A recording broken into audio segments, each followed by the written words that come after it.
السلام علیکم دوستو، آج ہم آپ کو سنانے جا رہے ہیں ایک ایسی کہانی جو صبر، ایمان اور وفاداری کی مثال ہے۔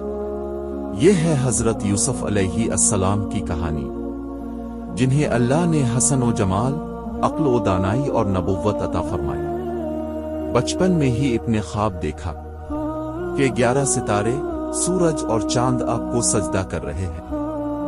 جب نے یہ خواب اپنے والد حضرت یعقوب کو سنایا تو والد نے فرمایا، بیٹا یہ خواب کسی سے بیان نہ کرنا، کیونکہ تیرے بھائی حسد کریں گے۔ لیکن بھائیوں کے دل میں حسد پیدا ہو چکا تھا۔ انہوں نے سازش کی اور حضرت یوسف کو کنویں میں ڈال دیا۔ ایک قافلہ گزرا، انہوں نے حضرت یوسف کو نکالا اور مصر لے جا کر غلام بنا دیا۔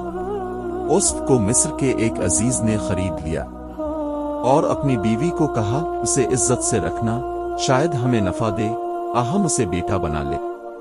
حضرت یوسف بڑے ہوئے، اللہ نے آپ کو حسن و وجاہت عطا کی، لیکن اسی گھر میں مصر کی بیوی نے ایک کو بہکانے کی کوشش کی۔ یوسف نے فوراً کہا، معاذ اللہ، میرے رب نے مجھے عزت دی ہے، میں اس کی نافرمانی نہیں کر سکتا۔ اللہ نے ایک کو بچا لیا، لیکن دنیا نے الزام لگا دیا اور ایک کو قید کر دیا گیا۔ قید خانے میں بھی یوسف نے صبر کیا اور وہاں بھی لوگوں کو اللہ کی طرف بلایا۔ ایک دن بادشاہ نے خواب دیکھا، 7 موٹی گائیں 7 دبلی گائیں کھا رہی ہیں اور 7 خوشہ گندم خشک ہو رہے ہیں۔ کوئی تعبیر نہ بتا سکا، لیکن یوسف نے کہا، اے بادشاہ، 7 سال خوشحالی کے ہیں، پھر 7 سال قحط کے آئیں گے، لہذا اناج جمع کر لو۔ بادشاہ حیران رہ گیا۔ اس نے یوسف کو قید سے رہا کر کے وزیر بنا دیا۔ اللہ نے یوسف کو وہ عزت دی جو کسی بادشاہ کو بھی نصیب نہیں ہوئی۔